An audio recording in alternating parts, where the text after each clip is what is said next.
Mais um podcast do CRM Paraíba, dessa vez dando continuidade ao nosso tema anterior, sobre o CODAME, contando ainda com a presença do Dr. Antônio Henrique e Márcio Rossani. Por favor, gostaria que vocês retomassem os informes em relação à novidade do CODAME. Muito bem, eu acho que a gente podia já pedir a técnica para projetar o slide para a gente continuar exatamente de onde paramos. Está de acordo, doutor Márcio? Com certeza, amigo. Com certeza. E, inclusive, enquanto a gente aguarda, a gente vai... Tem um tema muito interessante, uma permissão que eu achava que era até um mito a gente falar em dinheiro, né? Médico falar em remuneração. E essa resolução avançou nisso. Parece que era um crime, né? Uma coisa interessante, né? Porque a gente foi criado dizendo que não pode falar em dinheiro. Né? E aí, eu me lembro que durante muito tempo, eu vou contar uma historinha pessoal aqui. Quando um paciente, doutor, essa cirurgia, você não fala ali com minha secretária. Ele não negociava com o paciente, porque a gente foi criado com aquela história do sacerdócio, etc. E às vezes, na hora de pagar as contas em casa, né, ficava difícil. Amarrado. Mas, era proibido pela resolução anterior divulgar preço de consulta, de procedimento, promoções, etc. Né? Isso, nesse sentido, a resolução ela veio mais moderna com essa permissão. Mas na reunião lá, que você mencionou no outro episódio, o próprio Dr. Emanuel Forte disse que se sentia extremamente desconfortável. E aí outro colega mais jovem... É a geração, né? O Dr. Emanuel é de uma geração um pouco mais experiente. Vou dizer que eu estou ali no meio do caminho e tinha um conselheiro lá de outro conselho mais jovem. Pois para mim não tem problema nenhum. É tudo uma questão de visão, né? Mas isso, graças a Deus, a gente conseguiu avançar porque, afinal de contas, as outras áreas todas já trabalham com esse tipo de divulgação. E isso abre aí mais um leque, mas que o colega possa divulgar o seu trabalho e também quanto custa seu trabalho. Era até uma exigência do mercado, do CADE, né, que divulgasse os valores, até para que as pessoas tivessem, digamos assim, a opção de escolher um preço que se adequasse ao seu bolso. Perfeito. Então, isso até facilitou para o consumidor do produto saúde, né? E em relação à remuneração, lembrar que é permitido você informar o valor de procedimentos, de consultas. Agora, tem ressalva. Qual é a ressalva? Não é permitido o anúncio de venda casada. Tipo, faça a consulta e ganhe um exame. Faça um procedimento e ganhe uma consulta, entendeu? Entendi. Então, essa vedação continua existindo. Então, isso é bom alertar os colegas para que não incorram no erro, né? Isso aí é uma preocupação nossa. Esse tipo de promoção você não pode falar. A venda casada, até porque isso não pode em nenhum segmento. Né? Em tese, a gente sabe que acontece. Mas nenhum segmento pode. E o segmento médico também não pode. E no caso, o médico pode promover alguma promoção isolada? Pode. Ele pode fazer promoção, entendeu? Por tempo determinado. Pode fazer. O que ele não pode fazer é venda casada. Isso aí, agora o resto ele pode fazer. Vou dar um exemplo. Outubro Rosa, que é um mês aí dedicado à saúde da mulher, à prevenção. E um colega mastologista pode dizer, olha, no Outubro Rosa, a minha consulta vai ter aí 30% de desconto. Para incentivar. Diferenciado até para incentivar. Exato. Caso, então, assim, aproveitando o ensejo, essa é uma publicidade ética, é uma publicidade moral e que respeita. E que traz benefício, inclusive, para a população. Sem dúvida. Né? Então, e que respeita, mas antes isso era proibido. Era proibido. Então, assim, a partir agora do dia 11 de março... Eu acho que tem mais transparência, né, na relação. Não, né? Eu acho que sim. Eu acho que ajuda muito nesse sentido. Um outro aspecto, Cláudio, importante dessa resolução é que os colegas agora podem anunciar as pós-graduações concluídas, mesmo que não tenha sido residência médica ou a realização da prova de título de especialista. E é importante a gente deixar os colegas muito, muito esclarecidos a esse respeito, porque não é porque você terminou uma pós-graduação que você, mesmo que ela tenha o nome de especialização, ou mestrado, ou doutorado. Tem que ter um certo critério, né?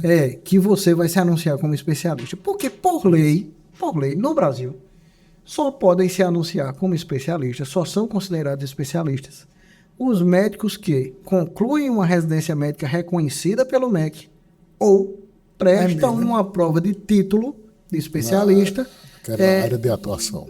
ou de área de atuação através da Associação Médica Brasileira e de suas federadas. A Associação Brasileira de Pediatria, a de Cardiologia, a FEBRASGO, que é a de ginecologia, a SBA, que é a de anestesiologia, enfim. Então, esses vão conseguir o registro de qualificação de especialidade, o famoso RQE, Um número de ordens numerado. no Conselho Regional de Medicina, e deverão divulgar a sua especialidade. Vou dar o meu exemplo. Dr. Antônio Henriques, médico, ginecologista, obstetra, CRMPB número tal, RQE número tal. Até Tá? aproveitando esse tópico, o que é que o RQE de fato traz de diferenciação para o médico? A garantia para o paciente de que aquele médico de fato é especialista, de acordo com a regulamentação legal. O que é que a resolução traz de novidade? Antes você não podia divulgar, concluiu uma pós-graduação em pediatria. Se não foi residência médica, você não podia divulgar. Agora você pode. Pós-graduação em pediatria na faculdade tal. Mas aí você vai colocar entre parênteses e em caixa alta não especialista. E isso precisa ficar bastante claro, porque é uma questão de cumprimento da lei e de respeito ao colega que atingiu o seu RQE pelas vias regulamentares. Só lembrando... Agora, se por acaso eu esquecer de colocar que eu não tenho, eu fiz a pós-graduação e não coloquei em caixa alta que é não especialista. Não especialista. De qualquer forma, é uma irregularidade, então, inconsistência, não está correto. Esse colega pode ser chamado. Porque, veja bem, não é que ele vai ser necessariamente chamado, ele vai ser orientado. Olha, colega, a resolução, inclusive, está na resolução. Não só o manual não chegou, mas nessa resolução está muito claro. Quem tem pós-graduação, lato ou estrito sensu, tem que colocar, ele tem o direito de colocar a sua pós. Agora, no final, em caixa alta, ele tem que colocar não especialista. Como o Antônio Henriques falou, especialista é quem tem RQE. Então é bom que os colegas estejam avisados da importância que, ao anunciar uma especialização, desde que ele não tenha RQE, que ele coloque que não é especialista. E que, inclusive... Esse é um dos maiores erros que a gente tem, Cláudio, na publicidade médica. Na atualidade, já desde a resolução antiga, é o fato de os colegas terminarem pós-graduações lato sensu, qualquer pós-graduação que não seja residência médica, e se anunciar como especialista. Então é assim, você não vai ser punido por isso de primeira.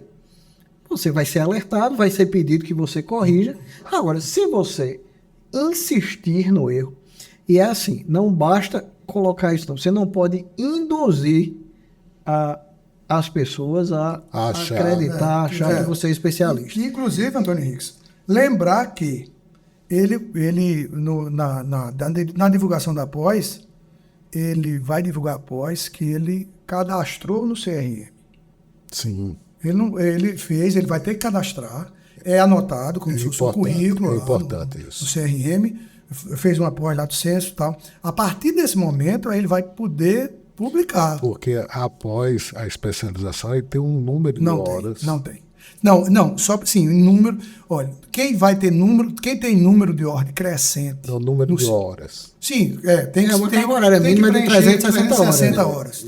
São 360 horas de carga mínima. Porque na época que eu participei do CODAME, eu via gente que fazia em Harvard um curso de uma semana e aí já se considerava o top dos especialistas. Exato. Mas eu só quis informar, por exemplo, eu enfatizei essa questão do registro, porque a pessoa, o médico, ele faz seu MBA, sua pós, tranquilo, beleza, ele vai poder anunciar, agora ele vai ter que registrar isso.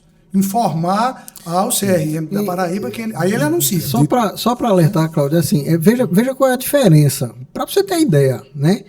Uma residência médica é um curso com 2.880 horas por ano. Então, se você fez uma residência em ginecologia obstetrícia, que é a minha área, são 3 anos, são 3 vezes 2.880, e não me obriguem a fazer essa conta agora. Uma pós-graduação pode ter a partir de 360 horas, toda ela. Então, assim, corresponde a muito menos de 5% da carga horária total de uma residência. Então, você não pode comparar uma coisa com a outra. Não pode misturar alhos com bugalhos, como se dizia antigamente. E tem a questão da prática na residência, que na especialização não obrigatoriamente tem uma prática mais teórica. Mas, de todo jeito, é um diferencial para aquele médico que se formou, que busca aprimorar os conhecimentos e quer trabalhar e divulgar o seu trabalho. Né? Da mesma forma que você não pode comparar uma pós dessa com uma residência, você não pode comparar quem não fez pós nenhuma com quem fez. Né? Então, assim, esse outro que não fez nenhuma, esse não pode divulgar em absoluto nada. Que atua ou né? Então, assim, não dá. Para dizer assim, que trabalha com dermatologia. Inclusive, nós sabemos, né, que é a maior fonte de trabalho da CODAME.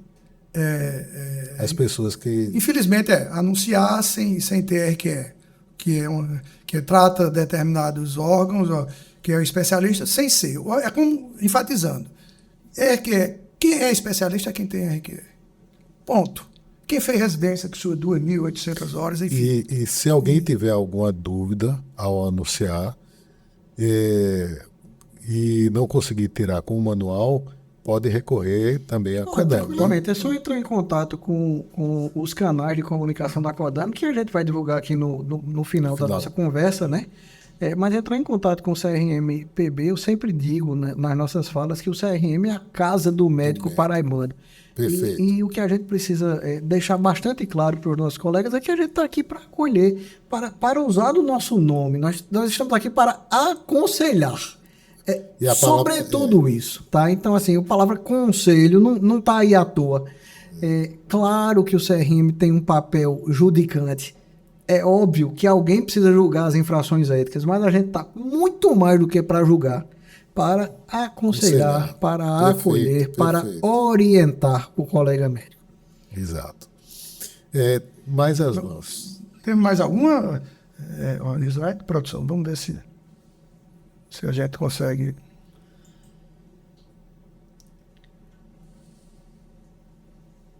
Sim, interessante esse tema, porque, veja só, eu até me lembrei que o médico, ao contrário da resolução anterior, que é a 1974, ele não podia fazer parte de uma divulgação de instituições de saúde, nem de planos de saúde.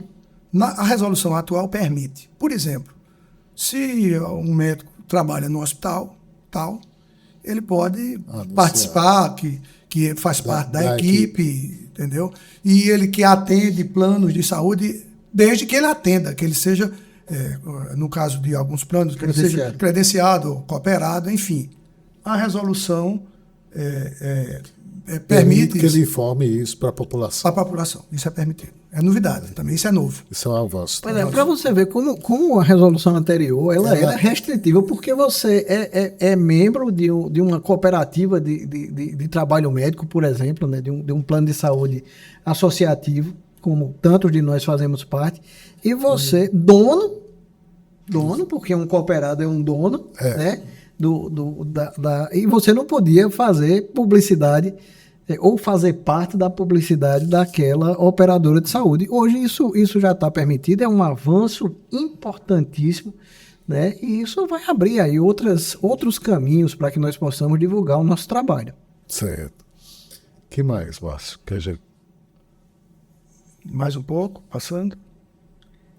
Bom, essa é uma parte muito importante. É aquilo, né? Que as informações são necessárias. Isso aqui, por exemplo, é quando o médico vai fazer seu anúncio, sua publicidade. Porque, inclusive, a nova resolução, ela separa publicidade e propaganda. E qual a diferença? Não, publicidade é a qualificação do médico, estabelecimentos de saúde, consultório, equipamentos. Propaganda é assunto médico, basicamente. Resumindo, Propaganda é quando o doutor Antônio Henriques vai falar, por exemplo, de uma endometriose Certo. no canal. É uma propaganda. É um caráter informativo. Informativo. Ressalvas. Lembrando das ressalvas. Não é o caso. Mas quando... Não estou falando que é o caso do amigo, que eu sei que você não faz. Mas quando você vai dar uma entrevista a um veículo de comunicação, não pode divulgar endereço, não pode contar endereço eletrônico, virtual. E isso permanece. Essa vedação permanece. Mas aqui nós temos... Então tá bem claro. É o seu nome, o seu CRM e o RQS se você tiver. Pronto. Com um detalhe importante, Cláudio. Sempre, antes da especialidade, tem que vir precedido da palavra médico. Então é assim, doutor fulano de tal, médico anestesiologista.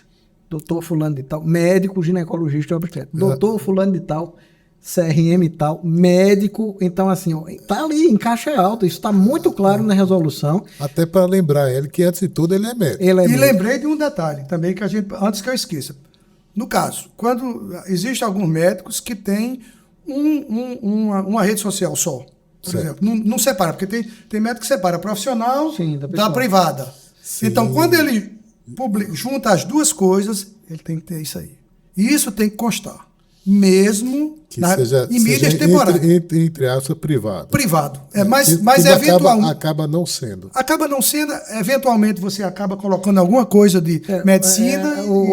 A dica que fica meu amigo, minha amiga médico que está em casa, coloque lá que você é médico, o número do CRM, o seu RQE, e aí você vai poder publicar suas coisas da medicina sem nenhum problema. Porque, olha só, hoje em dia... É muito fácil você fazer confusão, separar essas coisas é muito difícil.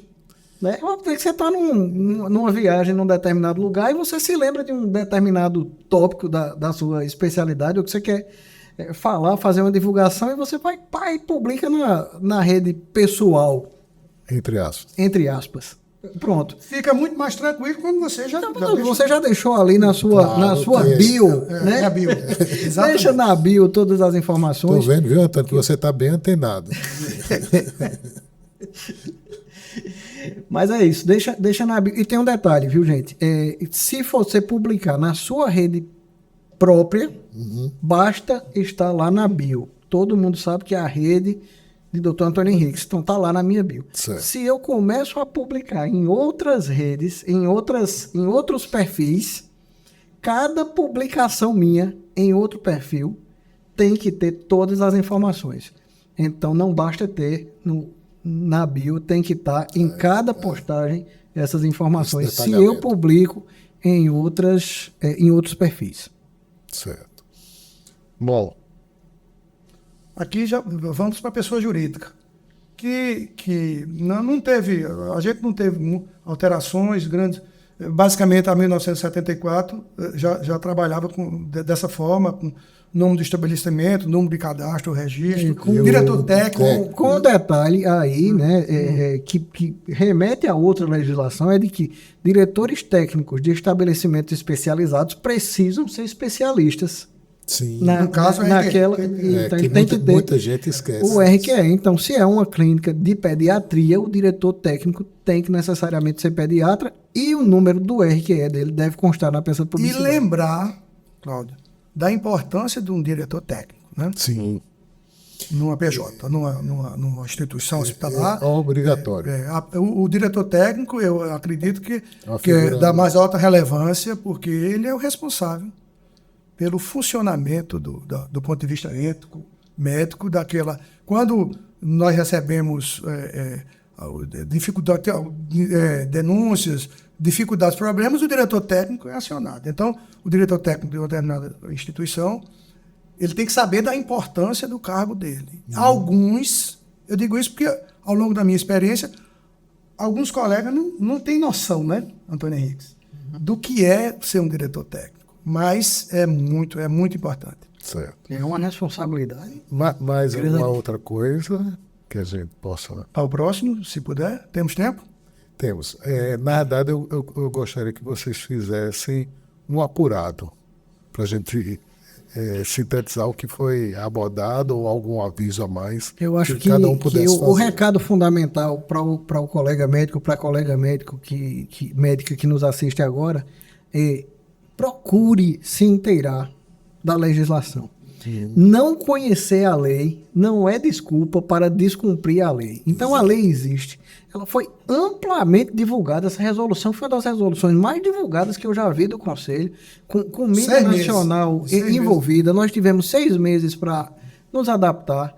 Então é momento de cada um ter a responsabilidade de cuidar um pouco melhor da sua rede social, de usar o decoro, o bom senso, né? E, na dúvida, não se encabule. Procure o Conselho Regional de Medicina, procure a Codame, que o Dr. Márcio Rossani vai ter todo o prazer de responder, de tirar todas as suas dúvidas, porque ele se tornou um verdadeiro especialista na nova resolução de publicidade médica. Doutor Márcio, alguma Não, consideração? agradecer o espaço, a presença, o convite que foi... E a oportunidade, né, de trazer, de iniciar essa discussão que a gente provavelmente vai vir com o manual da Codame. Com certeza. Estamos pensando em breve organizar um seminário de publicidade. Eu acho que seria muito interessante, porque a gente iria discutir, aprofundar. É uma resolução que está iniciando, né, dando os primeiros passos, apesar de ter já 6 meses de divulgação, mas vai se começar a efetivar na prática. Nós da Codame, eu, doutor Antônio Henrique, mais 3 colegas, somos em 5 a composição, o colegiado da Codame, estamos à disposição e temos todo a boa vontade de informar, de conversar com o colega, de dirimir alguma eventual dúvida. Inclusive, gostaria que a produção publicasse aqui, projetasse os canais de, caso alguém tenha interesse e precise de acesso, não só da Codame, está aí, temos e-mail, WhatsApp, telefone, como da Corregedoria também, do CRM, com seu e-mail, WhatsApp e telefone. Como o meio de contato mais comum é o WhatsApp, e tem muita gente que está só nos ouvindo e não assistindo, eu vou repetir aqui o WhatsApp para que vocês possam entrar em contato, que é o 83 999 67 8567. Mais uma vez, 83 999 67 8567. Bom, encerro aqui agradecendo pelas brilhantes explanações de ambos e esclarecimentos que são importantíssimos nesse assunto, mas eu não tenho dúvida que a gente vai ter outro momento para detalhar ainda mais o manual. Muito obrigado. Obrigado.